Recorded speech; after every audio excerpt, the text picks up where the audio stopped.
con su mamá ayer. Entonces solo me mandaron el permiso. Yo les pregunté qué pasó y me dijeron que no estaba listo. Ese con Eduardo, el que tiene el paso.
Bueno, no, decime cuáles, man, y yo digo que no haya gran selección. Oíme, y el training este chavo, ¿cuándo se lo va a dar? De cómo funciona, y a mí también. Ah, no, entonces el jueves, le voy a decir, si yo el jueves llego temprano a las...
Vámonos, venga, siéntese aquí. Sí, ya voy yo por ahí. Venga, porque solo voy a la entrevista y me voy para allá. Sandra! Here! Here! Solo tres.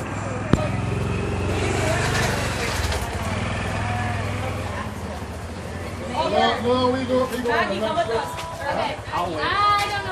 don't know. 4, one on top. Can you hold her up? Or is she holding one of there? So we can make 4.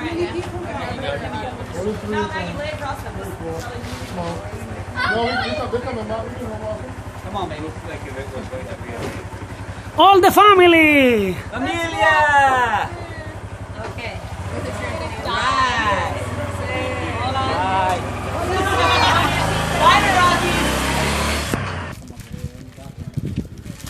Bueno, ¿cómo están?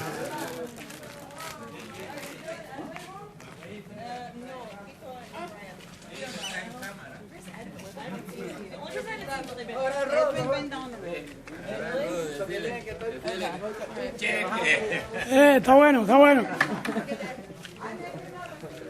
Yeah, tell him that we're looking for him.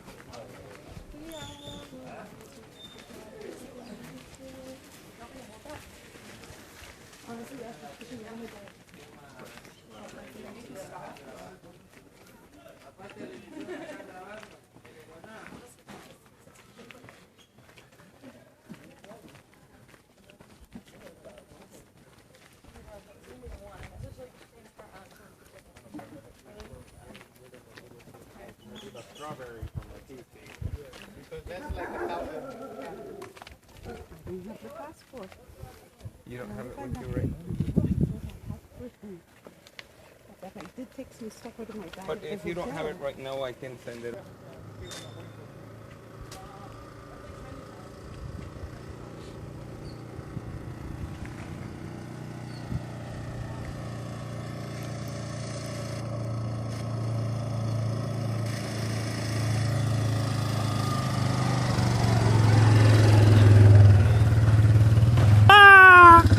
¡Vámonos!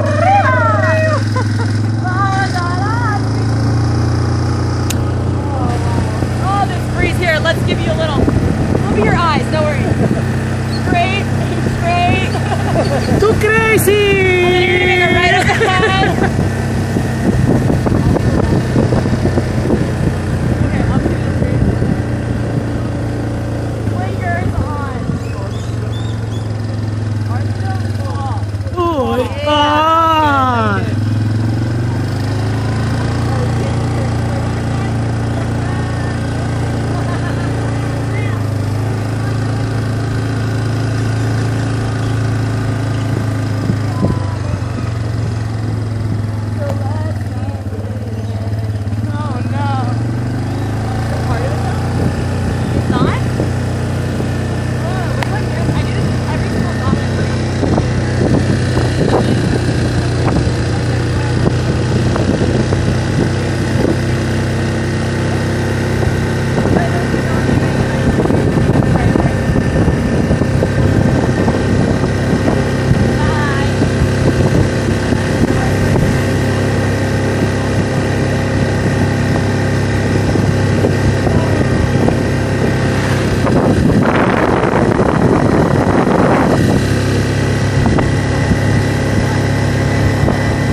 Con doña Amalia, que está siendo una de las beneficiadas. Doña Amalia, sabemos que es una alegría para usted como munícipe de aquí de Guanaja recibir este hospital.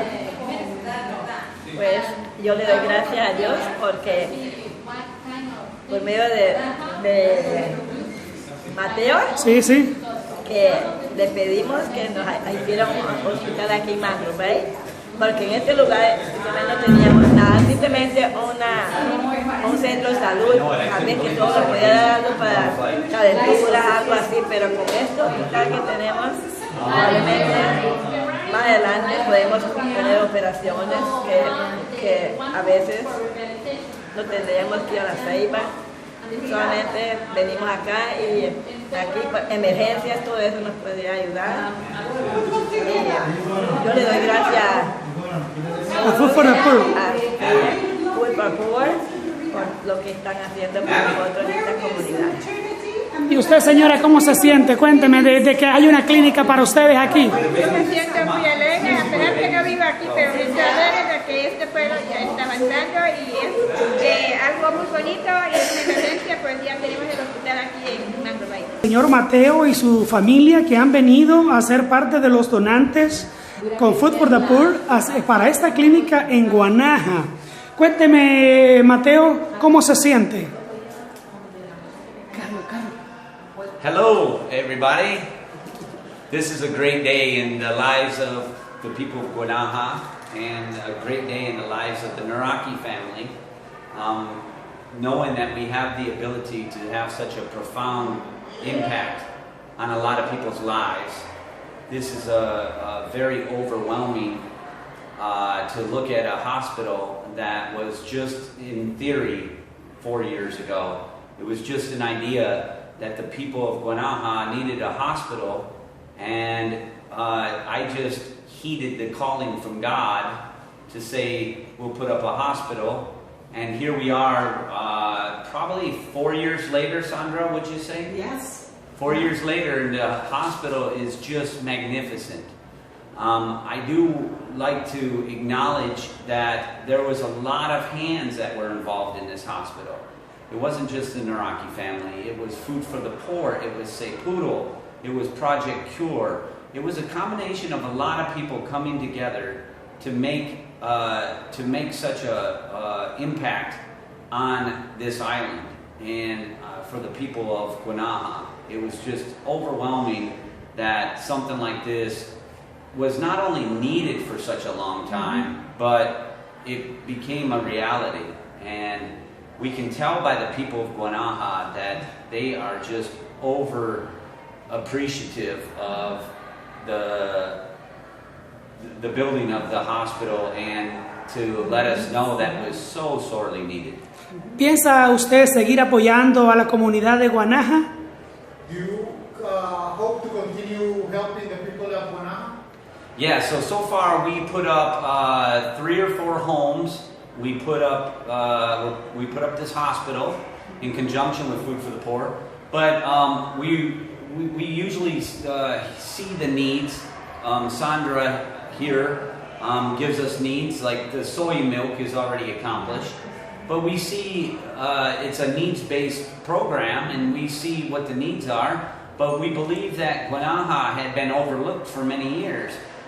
Food for the Poor is very active in the mainland of Honduras, but just touching on the Bay Islands, just starting to touch on the Bay Islands, the impact that Food for the Poor has on the Bay Islands at this point is evident everywhere. You just come across the water in Savannah Bight and there's Food for the Poor boats. And you see that all the school children have soy milk today. Food for the Poor. Then the hospital, Food for the Poor. So it is just one of the amazing charities that our family deals with that has been incredible as a conduit into these communities like Guanaja and getting it accomplished. ¿Cuál sería su mensaje para la comunidad de Guanaja? What would be your message to the community of Guanaja? My message overall is to wake up every day with an attitude of gratitude, to be thankful for what we have on a daily basis, and that we focus our attention of what we can do for our fellow neighbors in our communities, that we wake up every day and figure out how to give as opposed to how to take. And no matter what position you're in life, whether you have a lot of resources or very little, an attitude of gratitude and how can I be of service today? Every day I wake up, I pray on my knees and ask God, direct my attention outward today. Give me a servant's heart. Show me what I can do for another individual and help me to connect with people today and see if I can be of maximum service to my fellows and to God. And it seems to result in things like the hospital. What does this project make you feel, and what does Food for the Poor mean to you? Why don't you guys talk a second and say, what do you think about all this, that our family is able to do this? I think it's a really cool opportunity to be a part of something like this, and it's like very eye-opening, like he said, like to see like everything that we have and like what to be grateful for. So yeah, I think it's just a good way for us to grow up, because then we can grow up in a house that is privileged, and we get to see not as privileged people and get to help with that so that they have a better life, and which makes our lives better at the same time. I've said many a times that the moment that any of us were born in the United States of America, we won the lottery. We were given a gift, and that gift includes, hey, there's a profound poverty in a lot more nations outside of the United States that need help. And so, to whom much has been given, much is expected. And so, when God shines His light upon me and my family, I felt a strong calling to pass on the gifts that we were given to other people so that they can share in the gifts. I don't believe that I was put down on earth to accumulate a lot of stuff. I was put down on earth to give, I was given a gift to accumulate and then to distribute that elsewhere. Third world countries are my personal lobby towards these are the people that need it most. And so Food for the Poor has been nothing but great in the experience of the ability to not only give, but to choose the projects, to choose specific things that strike me in the heart. So when I'm called by God, that it is something that pertains to my interests and that says, hey, these are the things that people need, so on and so forth. So there's some things out there that I say when Food for the Poor says, hey, would you be a part of this? And it doesn't resonate with me. But when I go and visit things, it's a long story, but all of this is interconnected. You know, when people say, how did you, number one, put up a hospital? Number two, why in Guanaja? There's a story behind that. And when we're sitting here and saying, Food for the Poor, then establish a relationship with Cepudo. And who's Cepudo? Well, Cepudo works with these guys. And then, well, where does Project Cure come in? Well, Project Cure is someone that I met through starting with Food for the Poor, and then I was given their name. And the next thing you know, all of us are coming together to strengthen this. All of us are coming together as one. And so Food for the Poor has been my major charity in my life that I keep coming back to and say, what next? And this will go on for a long time. Amen. Hablando. Señora, ¿cómo se siente de tener una clínica aquí en Guanaja? Esta clínica es tan buena que tenemos ahorita. Feliz. Feliz, muy feliz. Van a tener una clínica allá de ustedes, no van a tener que salir del pueblo. Sí, no vamos a tener que salir. Mateo, feliz de verla a ustedes también, ¿verdad, Mateo? La gente está disfrutando. Ahora me encuentro aquí con el señor alcalde. Alcalde, yo sé que usted ha sido uno de los que ha impulsado para que esta clínica que se lleve a cabo. Cuénteme cómo se siente de que ver que su gente va a recibir salud gracias a Food for the Poor y también a los donantes y a Cepudo. Sí, estoy muy agradecido con la gente de Food for the Poor, Cepudo y también con Matt por lo que es la donación de la clínica de aquí de Marble Hill. Era una necesidad bien pronunciada en las islas de la bahía, especialmente en Guanaja, con los casos que se dan y también para los transportes de aquí a tierra firme. Y los casos se pueden atender aquí nomás en la isla. Alcalde, ¿cuántas personas van a ser beneficiadas con esta clínica? Somos 8,000 personas en la isla de Guanaja y todos tenemos el beneficio de poder asistir a la clínica de Marble Hill. ¿No había una clínica aquí en esta parte de la isla o no había ninguna en toda la isla? Atención, de esta magnitud no había en toda la isla, solo habían sésamos y esto ya puede atender lo que es parto y también cirugía mejores. O sea, alcalde, que su gestión a través del trabajo que se está haciendo en la municipalidad está rindiendo fruto. Sí, sentimos de que fue todo un logro de equipo, de todas las partes que han formado parte, también Food for the Poor, Cepudo, también el donante de Fly Fish y también Matt en la parte de tener amor a su prójimo. Alcalde, yo sé que usted como municipio le está dando la oportunidad a los donantes que quieran venir a apoyar a la isla. Sí, está todo totalmente de puertas abiertas. Todos los donantes que quieran apoyar a nuestra gente, estamos por que apoyar en la contraparte nuestra de municipalidad. Para nosotros es una bendición del área de salud, cómo nos ha apoyado Food for the Poor y sus donantes, ya que en nuestra isla tenemos mucha necesidad porque estamos largos de poder llegar a un centro para prestar la atención correcta en algunos pacientes. Aquí, gracias a Dios, ya contamos con el área para un quirófano, que es la mayor necesidad de nuestra isla. Y tenemos varios cubículos donde podemos prestar atención a los niños en pediatría, ginecología y cualquier emergencia que se presente en nuestra isla. ¿Cuántas personas podrán ser beneficiadas, doctora, con esta clínica que ha hecho Food for the Poor y sus donantes? Pues toda la isla. Todos los habitantes de Guanaja estarían beneficiados al tener este hermoso hospital, porque tenemos la clínica donde se encuentra la mayor población de la isla, que son aproximadamente 6,000 habitantes, y el resto de la población se encuentra en lo que es el Cayo, Vista Hermosa, pero igual ellos han asistido a este centro. ¿No había otra clínica aquí en Guanaja? No ha habido anteriormente de esta magnitud. El edificio está completo, incluso para personas que quieren venir a realizar su práctica, estamos gestionando a través de la Universidad de Honduras, la UNA, para que nosotros podamos prestar mayor servicio en las áreas de especialización como lo que es pediatría, ginecología, dermatología, todas las áreas que la isla necesita. ¿Cuál sería su agradecimiento a Food for the Poor y sus donantes? Pues no hay palabras para terminar de agradecer, ¿verdad?, con tan grandes gestos que nos hicieron y pues seguir trabajando para la población de Guanaja y para que puedan tener una buena salud.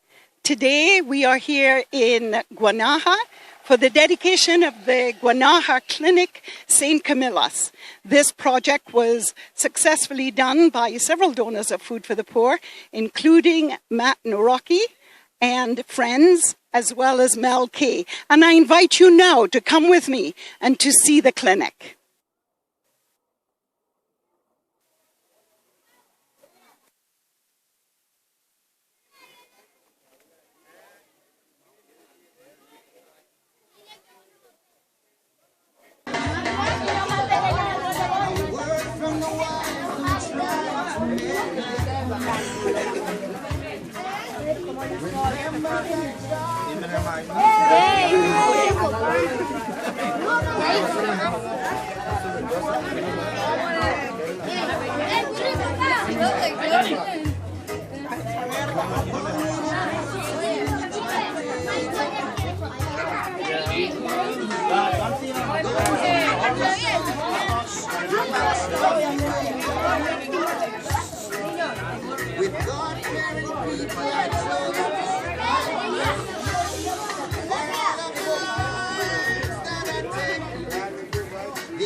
Christmas in Guanaja. We're handing out all this stuff that we brought. And look at all the kids lining up for surprises.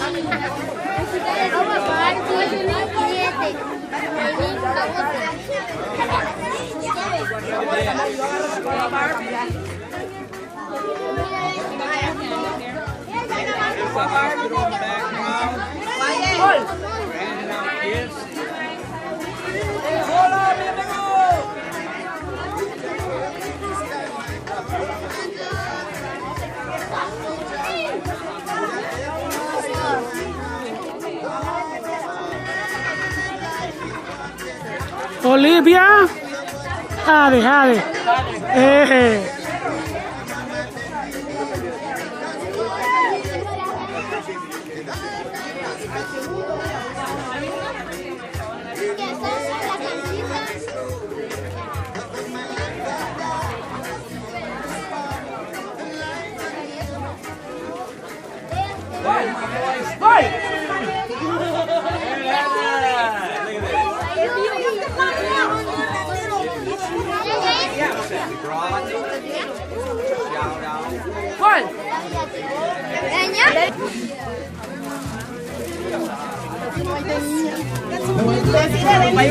Niña, varón. niñas, dos niñas y un varón, creo que es. Dos niñas y un varón. ¿Me puede dar para una niña usted? Mire, que no para niña, ¿ves? Deme uno para una. Livia. Guanaja Clinic coming to be. Great question, and we're going to tell you today exactly how this came about in an island that nobody heard of called Guanaja, including the lady that just asked that question. My friend Steve Brown, who's one of my best friends in the world, and I met about 4 years ago in Denver, Colorado. He was passing through the area. We met. Steve was wearing a Fly Fish Guanaja hat. And after meeting him, I said, hey, where's Fly Fish Guanaja? And he says, I own a lodge down in Guanaja. And I asked a question that everybody asks when they say the word Guanaja. He says, I own a lodge, fly fishing lodge in Guanaja. And my question naturally, as is everybody, where is Guanaja? And he says, Honduras. And of course, I got to get out Google Map and Google Earth to say, okay, where's Honduras again? He shows me and he says, you ought to come down there and saltwater fly fish. I then proceeded to tell Steve, I've never saltwater fly fished in my life. I only freshwater river fished for trout, so on and so forth.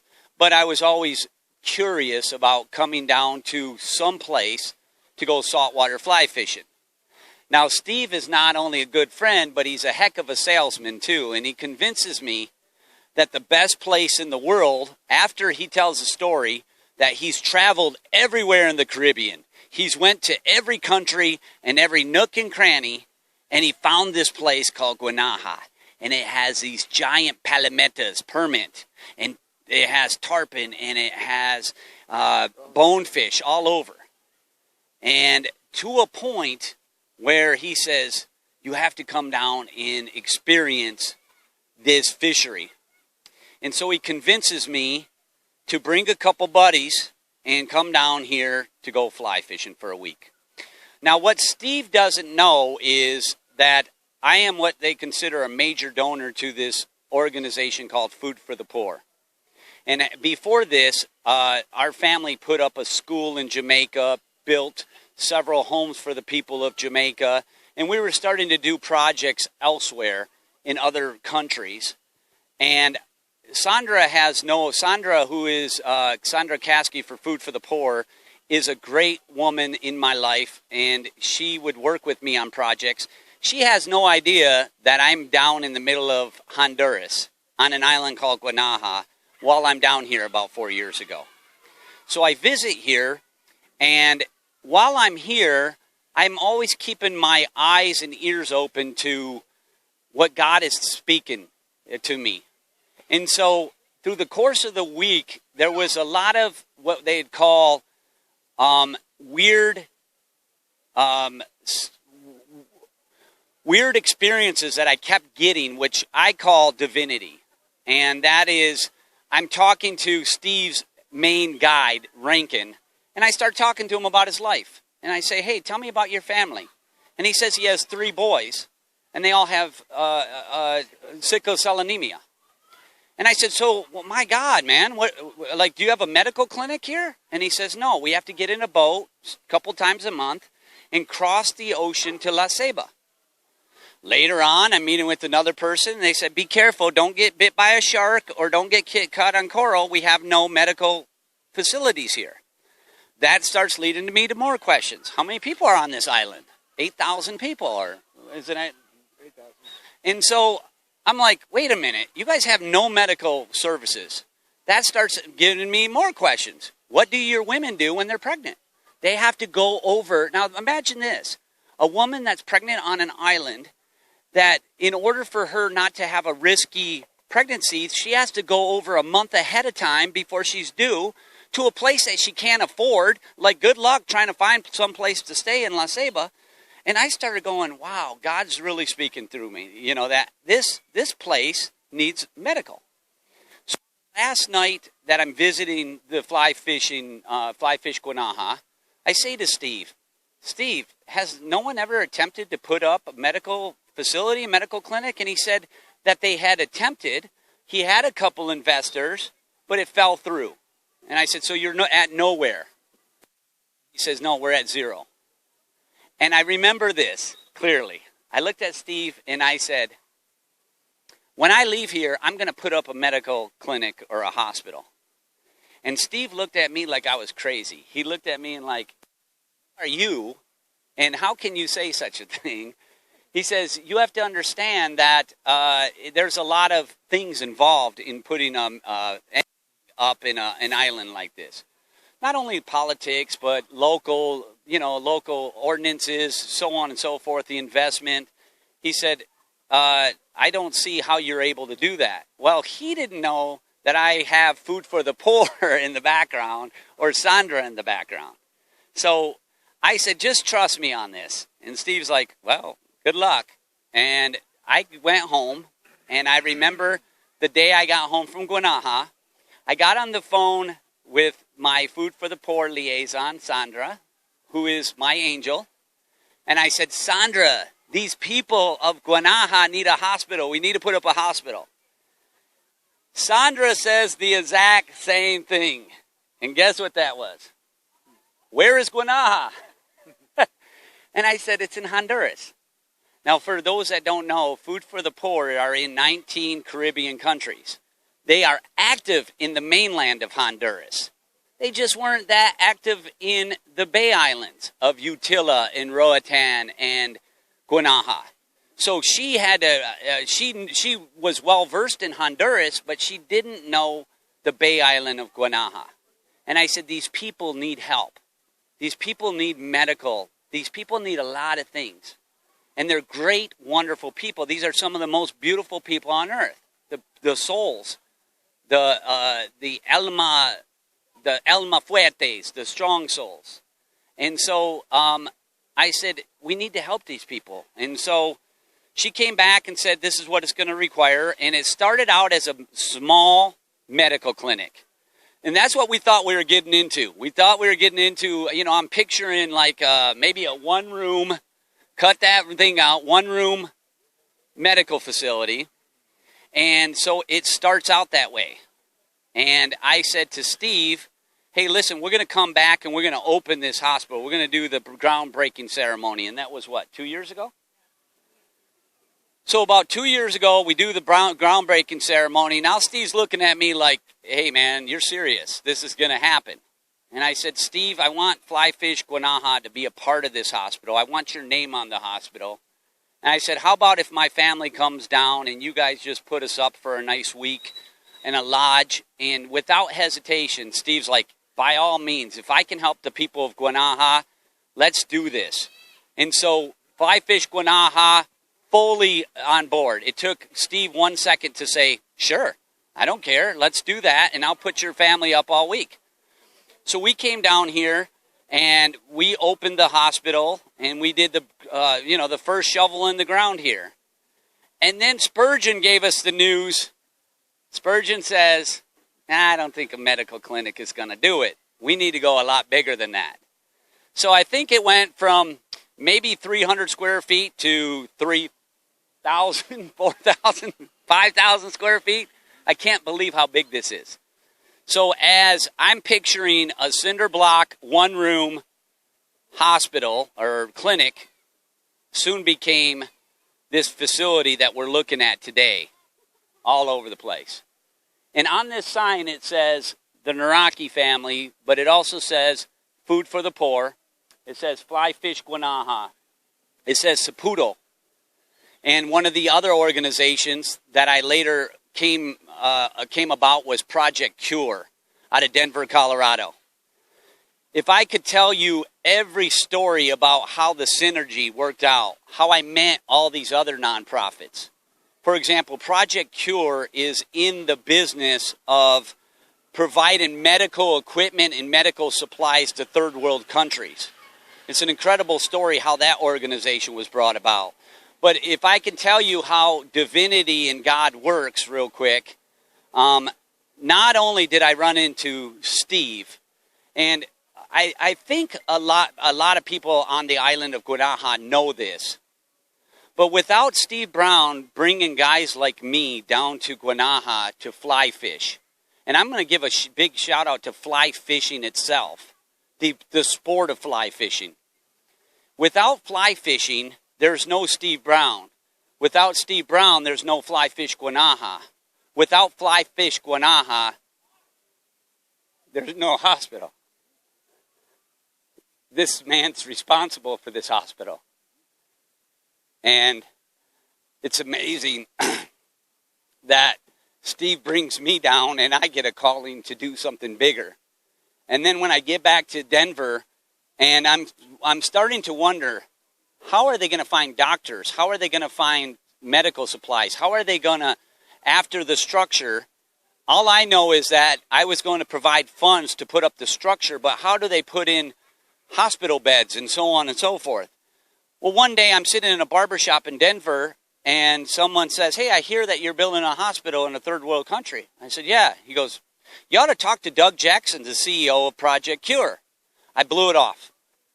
1 week later, I'm out playing tennis with another guy, and he says, so what have you been up to lately? I said, hey, we're going to do this big project on this island called Guanaja. He goes, you ought to call Doug Jackson, the CEO of Project Cure. I blew it off.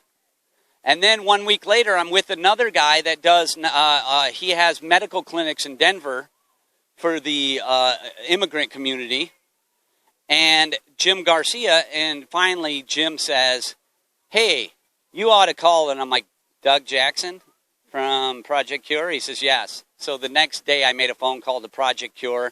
I went out to lunch with Doug Jackson.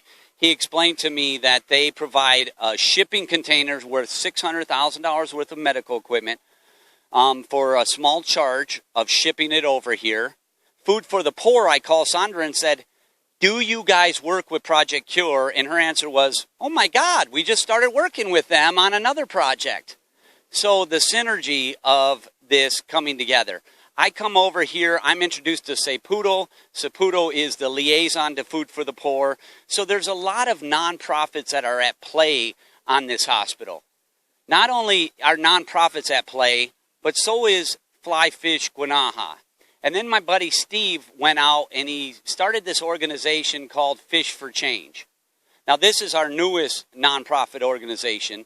Fish for Change is teaching people, starting from their teenage years. We have student programs where we're teaching these kids not only to fly fish, but to conservation, education. How do you maintain fisheries? So Steve, many years ago, started bringing down students to Guanaja and replanting the mangroves. The mangroves that were in Guanaja had been destroyed by Hurricane Mitch in 1998. Matter of fact, this entire island was destroyed from Hurricane Mitch in 1998. Hurricane Mitch sat over Guanaja for 2 to 3 days with 200-mile-per-hour winds, destroying everything, the fisheries, the homes, everything. And this is going to choke me up, but we're on a place called the Mitch.